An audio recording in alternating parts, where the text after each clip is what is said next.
Hendaklah kamu kuat di dalam Tuhan. Karena perjuangan kita bukanlah melawan darah dan daging, tapi melawan penguasa gelap dan roh-roh jahat di udara. Kenakanlah seluruh perlengkapan senjata Allah dan berjaga-jagalah dalam doa.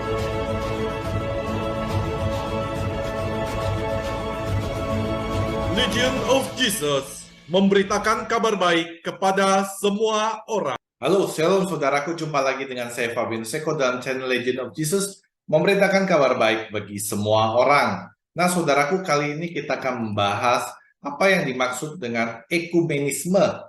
Nah, tentang ekumenisme ini, Konsili Vatikan kedua mengatakan sekarang ini atas dorongan rahmat dari Roh Kudus, di cukup banyak daerah berlangsunglah banyak usaha berupa doa, pewartaan, dan juga kegiatan untuk menuju ke arah pemenuhan kesatuan yang dikehendaki oleh Yesus Kristus. Maka Konsili Suci mengundang segenap umat Katolik untuk mengenali tanda-tanda zaman dan secara aktif berperan serta di dalam kegiatan ekumenisme.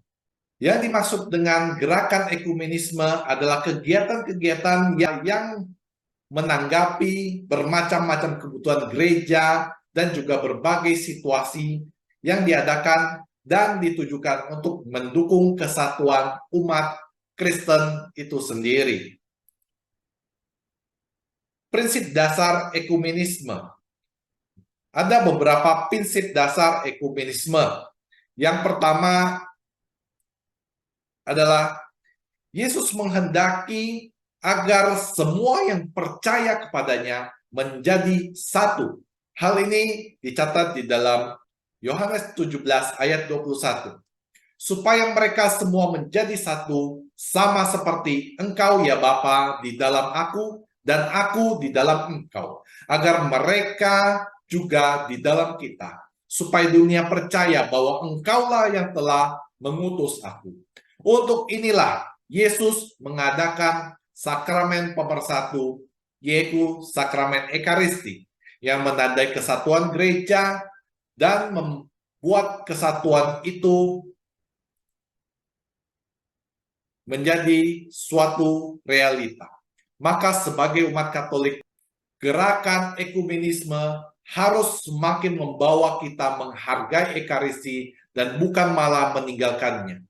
Kita malah justru dipanggil untuk memperkenalkan kedalaman makna Ekaristi ini kepada saudara-saudari kita Kristen yang non-Katolik yang disebut di dalam dokumen konsili sebagai saudara dan saudari yang terpisah, agar mereka pun dapat merindukannya.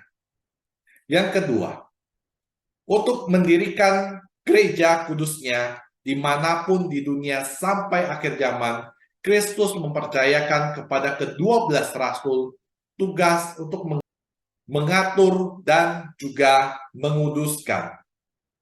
Kristus sendiri selamanya tetap adalah batu penjuru, seperti yang tulis di dalam Efesus 2 ayat 20, yang dibangun di atas dasar para rasul dan juga para nabi, dengan Kristus Yesus sebagai batu penjuru, dan juga Kristus adalah gembala jiwa kita.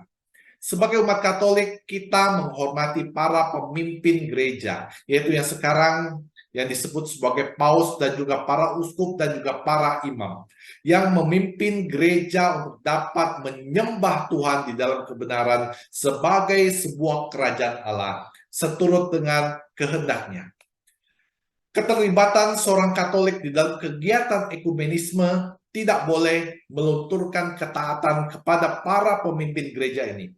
Sebab merekalah yang mendapat mandat dari Kristus untuk mengajar, mengatur, dan menguduskan umatnya. Yang ketiga, kita tidak dapat menuduh mereka yang dilahirkan di dalam komunitas-komunitas ini sebagai mereka yang terlibat di dalam dosa memisahkan diri. Gereja Katolik merangkul mereka semua sebagai saudara-saudara dengan hormat dan juga kasih. Mereka yang mengimani Kristus dan dibaptis dengan benar berada di dalam persekutuan dengan gereja Katolik. Walaupun persekutuan ini tidak sempurna dengan adanya perbedaan-perbedaan, baik hal ajaran maupun tata cara tentang gereja, memang merupakan penghalang untuk persekutuan gerejawi secara penuh. Namun, mereka tetap berhak disebut Kristen yang diterima sebagai saudara-saudara bagi umat Katolik. Yang keempat adalah, meskipun kita percaya bahwa terdapat kekurangan di dalam gereja-gereja yang terpisah itu, namun tidak berarti bahwa mereka tidak penting di dalam misteri keselamatan. Sebab Roh Kudus, Roh Kristus, tetap menggunakan mereka sebagai sarana keselamatan yang memperoleh daya gunanya dari rahmat dan juga kebenaran yang penuh yang telah dipercayakan kepada gerejanya.